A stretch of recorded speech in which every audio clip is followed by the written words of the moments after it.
ഇവിടെ UDFിൻ്റെ നേതൃത്വം സ്വീകരിക്കുന്ന നിഷേധാത്മകമായ ചില നിലപാടുകളുണ്ട്. അത് കൂടുതൽ ശക്തിപ്പെടുത്തുക എന്ന സമീപനമാണ് കോൺഗ്രസിൻ്റെ അഖിലേന്ത്യാ നേതാവ് പ്രിയങ്ക ഗാന്ധി നിലമ്പൂർ മണ്ഡലത്തിൽ വന്ന് നടത്തിയിട്ടുള്ള പ്രസംഗങ്ങൾ. നിലമ്പൂരിലെ കോൺഗ്രസിൻ്റെ നേതൃത്വം അല്ലെങ്കിൽ ഇവിടുത്തെ കേരളത്തിലെ UDFിൻ്റെ നേതൃത്വം, പ്രത്യേകിച്ച് കോൺഗ്രസിൻ്റെ നേതൃത്വം പ്രിയങ്ക ഗാന്ധിയെ കൊണ്ട് പറയിപ്പിച്ച ചില കാര്യങ്ങളുണ്ട്. അത് വസ്തുതയ്ക്ക് നിരക്കുന്നതല്ല. അവരിവിടെ ഉന്നയിച്ചൊരു പ്രശ്നം, പെൻഷൻ കൊടുക്കുന്നത് തെരഞ്ഞെടുപ്പിൻ്റെ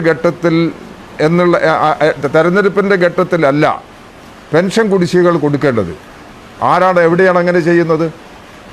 ഇവിടെ പെൻഷൻ പാർലമെൻറ്റ് തെരഞ്ഞെടുപ്പിൻ്റെ കാലത്ത് കേരളത്തിൽ പെൻഷൻ 5 മാസത്തെ കുടിശ്ശിക വന്നു.